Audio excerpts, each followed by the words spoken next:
मैं तेरी हो गई है एपिसोड 14 के साथ आपकी खिदमत में हाजिर हूँ। गाड़ी जैसे ही मलिक हाउस के सामने आकर रुकी तो कुर्रत ने उतरने के लिए दरवाज़ा खोला। 1 मिनट मेरी जान। उसे नीचे उतरने से रोकते हुए वो झट से अपनी तरफ का दरवाज़ा खोलकर इसकी तरफ आया। दरवाज़ा खोलकर एक बार फिर इसे अपनी बाहों में भरकर और मलिक हाउस के अंदर दाखिल हुआ। आप मुझे नीचे उतार दें प्लीज़, अगर मम्मा ने देख लिया तो पता नहीं वो क्या सोचेंगी। फ़िक्र नहीं करो मेरी जान, आज मैं मरीना मलिक से ही बात करने आया हूँ। क्या बात करेंगे आप मम्मा से? मेरी जान, बात तो बहुत ख़ास है। आँखें घुमाते हुए इसने कुर्रत के तजस्सुस से भरे चेहरे की तरफ देखा। अब जबकि मैं तुम्हें पहले ही बता चुका हूँ, तुम्हारे बगैर इस दिल का गुज़ारा मुमकिन नहीं। सो मैं मरीना बेगम से यही बात करने आया हूँ ताकि जल्द तुम्हें अपने साथ लेकर जाऊँ। आप इन्हें मम्मा बोला करें ना, मुझे जैसे मैं इन्हें मम्मा बोलती हूँ। हालाँकि वो अच्छे से जानती थी कि इस वक़्त को मरीना बेगम एक आँख नहीं पाती। लेकिन फिर भी इसने किसी आस के तहत डरते-डरते कहा। उसने झिझक कर असवद की तरफ देखा जो गुस्से से उसे ही देखने में मसरूफ़ था। नहीं मतलब आंटी ही बोल दिया करें, वो आपसे उम्र में बड़ी हैं। अपनी बात की तौसीह करते हुए इसने कहा, मुझे सिर्फ़ तुमसे मतलब है, हमारे रिश्ते से मतलब है, मगर आप मम्मा से इस तरह बात क्यों करते हैं? इनसे इतनी नफ़रत क्यों करते हैं? डरते-डरते आज इसने हिम्मत करके ये सवाल कर ही लिया। मेरी जान, तुम्हें ये सब सोचकर अपना दिमाग ख़राब करने की ज़रूरत नहीं। तुम्हें मेरे बारे में सोचना चाहिए, हमारे फ्यूचर के बारे में सोचना चाहिए। तुम्हें ये सोचना चाहिए कि जब तुम चैलेंज हार जाओगी, तो कैसे कहोगी? सुने, मैं चैलेंज हार गई हूँ, अब मैं सिर्फ़ आपकी हूँ। आपको मुझ पर सारे हक हासिल हैं। इसकी आवाज़ और अंदाज़ में कहते हुए वो कुरत को शर्म से पानी-पानी कर गया। अरे तुम तो अभी से शर्मा रही हो। ये शर्माना तुम तब के लिए रख लो, जब तुम्हारे इज़हारे मोहब्बत पर मैं पूरी तरह फैलूँगा। अभी तो तुमसे मेरी छोटी-छोटी गुस्ताखियाँ बर्दाश्त नहीं होती। बस करें ना। इसकी बढ़ती मैनी-ख़ेज़ बातों पर शर्म से सुर्ख़ होते हुए इसने बमुश्किल कहा, "हा, हा, हा, हा, मेरी गुलाबो छोटी-छोटी बातों पर गुलाबी हो जाती है। लो आ गया तुम्हारा कमरा।" उसे बेड पर बिठाते हुए इसने मुँह बनाते हुए कहा, "थैंक्स, अब आप जाएँ।" उसके मुँह बनाने पर कुर्रत को हँसी तो बहुत आई, लेकिन सर झुकाकर अपनी हँसी ज़ब्त करते हुए इसने असवद को और तपाया। "कितनी भी मुरव्वत बीवी हो यार तुम। शौहर तुम्हें अपनी बाहों में उठाकर कमरे तक लाया है और तुम उसे बिना कुछ दिए भेज रही हो।" हैरत और अफ़सोस से कहते हुए इसने कुर्रत को सरज़नश करने की कोशिश की। "जी नहीं, मैंने नहीं कहा था आपसे, मुझे उठाकर लाएँ। मैं खुद भी चलकर आ सकती थी, लेकिन आपको ही शौक चढ़ा था, अपनी बॉडी की मज़बूती दिखाने का।" नाक चढ़ाकर कहते हुए इसने असवद की घुरियों को सिरे से नज़रअंदाज कर दिया। उसे खुद से यूँ बेतकल्लुफ़ होकर बात करते देख असद को बहुत अच्छा लगा। मेरी जान, अभी इस वक़्त तुम्हारे होश ठिकाने लगाने का मेरा दिल तो बहुत कर रहा है, लेकिन फिर सोच रहा हूँ कि क्यों ना अब एक ही साथ तुम्हारे सारे होश ठिकाने लगाने का इंतज़ाम करूँ। इसके हाथ अपने हाथों में लेते हुए इसने कुर्रत की आँखों में झाँक कर कहा और आगे बढ़कर उसके नरम-नरम गालों को अपने होठों से छुआ, तो यहीं बैठो, मैं ज़रा मरीना मलक से मिलकर आता हूँ। दरवाजे की तरफ बढ़ते हुए इसकी आंखों के सामने मरीना मलक का हैरत से खुला मुंह घूम गया। जब सीढ़ियां चढ़ रहा था तभी उसे अपनी बाईं तरफ मरीना मलक हैरत से मुंह खोले अपनी तरफ देखती थी नजर आई। हैरत के साथ माथे पर पड़ी तीवड़ियों और गुस्से से खून छलकाती आंखें किसी और ही कहानी का पता दे रही थी। क्यों इसकी आंखों में गुस्सा अस्वद के लिए नहीं बल्कि किसी और के लिए था। "फ़ोन उठा कमीने, फ़ोन उठा वरना आज मैं तुझे जान से मार दूँगी।" "मरीना मलिक से झूठ बोला तूने?" "क्या हुआ मरीना?" शौकत ने पीछे मरीना को पुकारा। "वो कमीना सलीम, इसने हमें झूठ बोला कि कुर्रत सारी रात इसके साथ थी।" "क्या मतलब झूठ बोला? तुमने खुद सुनी थी ना फ़ोन में आवाज़ उसकी?" शौकत ने हैरत से पूछा। "हाँ, सुनी थी, लेकिन मुझे पक्का नहीं पता था कि वो कुर्रत ही के साथ है या कोई और है उसके साथ। मगर सलीम के कहने पर मैंने मान लिया कि वो कुर्रत ही होगी, क्योंकि मुझे नहीं लगता था कि वो सलीम कभी हमसे इतना बड़ा झूठ भी बोलेगा।" "क्या मतलब मरीना, पूरी बात बताओ?" "अभी मैंने नीचे कुर्रत को असवद की बाहों में देखा यार, और जिस तरीके से वो असवद को देख रही थी ऐसे लग रहा था कि बरसों से इसकी मोहब्बत में गिरफ्तार हो।" एक बार फिर से फ़ोन मिलाते हुए इसने मुँह बनाकर कहा, लेकिन इस बार आगे से कॉल रिसीव होने पर रीना बेगम एकदम भड़क उठी। कमीने धोखेबाज इंसान, हमें जानता नहीं है क्या? जो इतना बड़ा झूठ बोलने की हिम्मत कर बैठा हमसे। ऐ मरीना चुप कर, खुद तो चैन से रहती नहीं और दूसरों को भी नहीं रहने देती। क्यों सुबह-सुबह धमाका दही कर रही है? मरीना बेगम से भी ज़्यादा तेज़ आवाज़ में कहते हुए इसने एक पल के लिए उसे चुप करवा दिया। लेकिन फिर से अपनी असल टोन में आते ही वो भड़क उठी। हम तुझे इन गली सड़कों गलियों से निकाल कर इसलिए लाए थे क्योंकि हमें हमें लगा तेरे पास दिमाग है।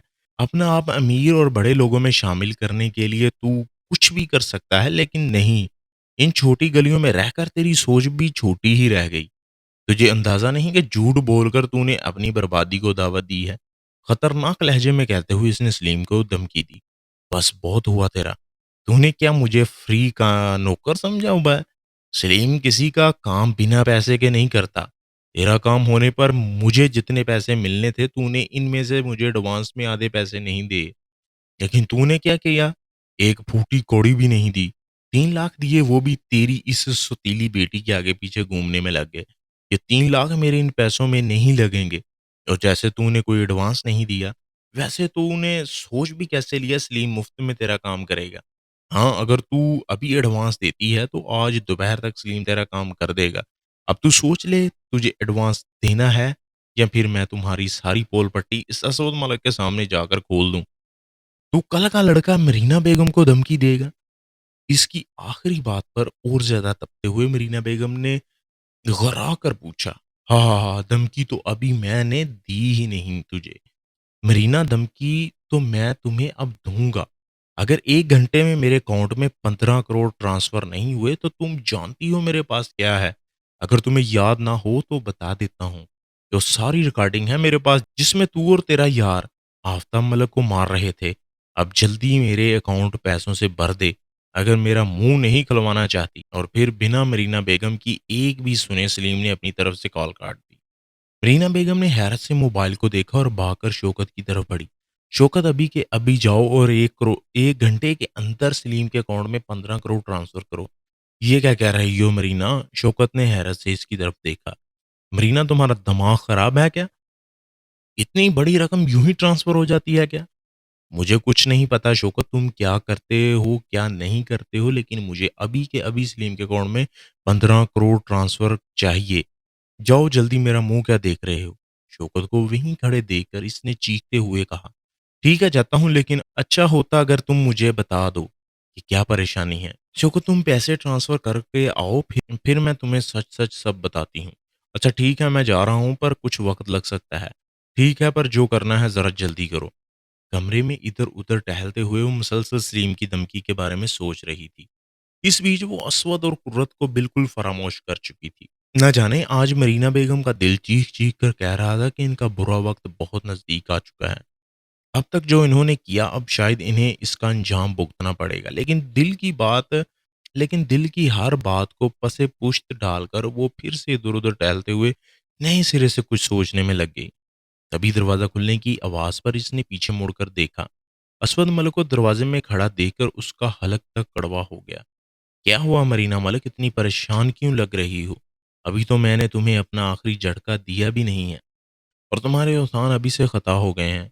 ये मेरी वजह से हो रहा है या बात कुछ और है? मरीना बेगम के तासुरात का गौर से जायज़ा लेते हुए इसने तंज़िया अंदाज में पूछा, जो बोलना है जल्दी बोलो, फालतू वक़्त नहीं है मेरे पास। नहुसत से कहते हुए मरीना बेगम ने सर झटका। ओह हाँ, अच्छा याद दिलाया नकली सासू जी। मुझे बखूबी अंदाज़ा है इस बात का कि अब आपके पास बिल्कुल भी वक़्त नहीं। आप जो अपने बेटे को बोर्डिंग स्कूल में पढ़ा रही हैं ना, जिस शान से वो वहाँ रहता है, जितना उसका महीने का खर्चा है, इस हिसाब से तो आपको पैसे जमा करने में बहुत वक़्त लग जाएगा। और फिर आप और आपका वो आशिक शौकत खुद भी तो कुछ खाएँगे। इसके लिए भी पैसों की ज़रूरत पड़ेगी। अपनी कनपटी पर उँगली रखकर सोचते हुए इसने अफ़सोस से सर हिलाया। क्या मकसद है तुम्हारा इस बकवास का? मरीना बेगम ने इसकी बातों पर नासमझी से देखते हुए हैरत से पूछा। मेरा कहने का मकसद ये है कि मरीना मलिक, अब आपका इस शानदार मलिक हाउस को अलविदा कहने का वक़्त आ गया है। क्योंकि कुर्रत ने पूरी होशो-हवास के अंदर नकाहनामे के साथ-साथ मुझे अपनी सारी जायदाद का मालिक बना दिया है। और साथ में ये भी लिखा है कि मरीना मलिक मेरी असली माँ नहीं है। इन्होंने सारी ज़िंदगी मुझे सिर्फ़ दौलत के लालच में पाला। और इसमें ये भी लिखा है कि कुर्रतुल ऐन आफ़ताब मलक को अपनी सौतेली माँ पर इस बात का शक है कि इसके बाप के कत्ल में मरीना मलक का पूरा-पूरा हाथ है। इसलिए वो अपने होशो-हवास में अपनी सारी जायदाद अपने शौहर के नाम करती है और अपने बाप का केस रीओपन करने की दरख्वास्त करती है। मासूमियत से कहते हुए इसने मरीना मलिक के सफ़ेद पड़ते चेहरे की तरफ देखा। कुछ देर मरीना मलिक को अपनी जगह साक़त देखकर इसके लब मुस्कुराए। क्या हुआ मरीना मलिक? ज़ोर का झटका कहीं ज़्यादा ज़ोर से तो नहीं लग गया? इसके कान के पास सरगोशी करते हुए असवद ने राज़दाराना अंदाज़ में पूछा। नहीं, नहीं, ऐसा नहीं हो सकता। असवद के हाथ में पकड़े पेपर्स को छीनकर खोलते हुए इसने लड़खड़ाते लहजे में कहा, पढ़ लो मरीना बेगम अच्छे से। साफ-साफ लिखा है कि अब इस पूरी जायदाद का मालिक सिर्फ असवद मलिक है। कुर्रत जो ये देखने आई थी कि असवद इसकी माँ से क्या बात कर रहा है, उसे कैसे मना रहा है, उसके ये अल्फाज कानों में पड़ते ही दिल की दुनिया एकदम तहवाला हो गई। एक रात में जितने सपने आंखों में आन बसे थे, सारे चकनाचूर होकर रह गए। दिल में दर्द की शदीद लहर दौड़ी और इससे अपने कदमों पर खड़ा रहना मुश्किल तरीन हो गया। पास पड़ी टेबल का सहारा लेकर इसने बामुश्किल खुद को गिरने से बचाया। टेबल के हिलने से टेबल के ऊपर पड़ा एक गुलदान टूटकर इसके सपनों की तरह बिखर गया। कुछ गिरने की आवाज पर उसने पीछे मुड़कर देखा। सामने एक औरत के धुआं-धुआं होते चेहरे को देखकर कुछ हद तक वो बात को समझ चुका था। लेकिन इससे पहले कि इसकी गलतफ़हमी मज़ीद बढ़े, उसे असवद उसके पीछे भागा, जो अंधाधुंध भागते हुए अपने कमरे में दाखिल हुई और ज़ोर से दरवाज़ा बंद करने की कोशिश की। लेकिन असवद ने दरवाज़ा बंद होने से पहले अपना हाथ दरवाज़े में दिया और ज़ोर लगाकर कुर्रत को दरवाज़ा बंद करने से रोकते हुए अंदर दाखिल हुआ। "चले जाओ यहाँ से।" उसके सीने पर दोनों हाथों से थप्पड़ मारकर रोते हुए इसने असवद को पीछे की तरफ धक्का दिया। लेकिन उसे 1 इंच भी अपनी जगह से ना सरकते देख बेबसी से इसने असवद के गिरेबान को पकड़ा। "क्यों आखिर क्यों? सिर्फ़ जायदाद के लिए?" आँखों से मुसलसल बहते आँसुओं के साथ इसने असवद को गिरेबान से पकड़कर झंझोड़ डाला। असवद ने नज़र उठाकर इसकी आँखों में देखा, जहाँ इसकी आँखों में मान, भरोसा, यकीन टूट जाने के दर्द में आँखों से गरमा-गरम स्याल बह रहा था। "मुझे एक बार बता देते कि तुम्हें सिर्फ़ इस दौलत की चाह है। क्या है? ये दौलत इसे कोई अपना साथ तो लेकर नहीं जा सकता। फिर क्यों तुमने चंद पैसों के लिए ये सब किया? क्यों किया मुझे ये सब कुछ पहले पता नहीं चला, क्योंकि मुझे ये सब अब पता चला जब मुझे तुमसे अब आँखों में पिछले दर्द के साथ बेबसी ने भी आन बसेरा कर लिया। नहीं, नहीं, मुझे कोई लगाव नहीं तुमसे। अपनी आँखों को बेदारी से रगड़ते हुए इसने गुस्से से कहा, तुम दुनिया के सबसे बुरी इंसान हो। चले जाओ मेरी ज़िंदगी से, मैं तुम्हारी शक्ल भी देखना नहीं चाहती। असवद मलिक ने कर्ब से आँखें मींच ली। इतना बेबस शायद इसने खुद को अपनी पूरी ज़िंदगी में महसूस नहीं किया, जितना बेबस आज वो खुद को महसूस कर रहा था। कुर्रत के आंसू उसे तकलीफ दे रहे थे, लेकिन वो चाह कर भी उसे सच्चाई नहीं बताना चाहता था। नहीं रहना मुझे तुम्हारे साथ, मुझे तुमसे तलाक चाहिए। असवद ने झटके से उसे रोने की शिद्दत से लाल हुए चेहरे की तरफ देखा।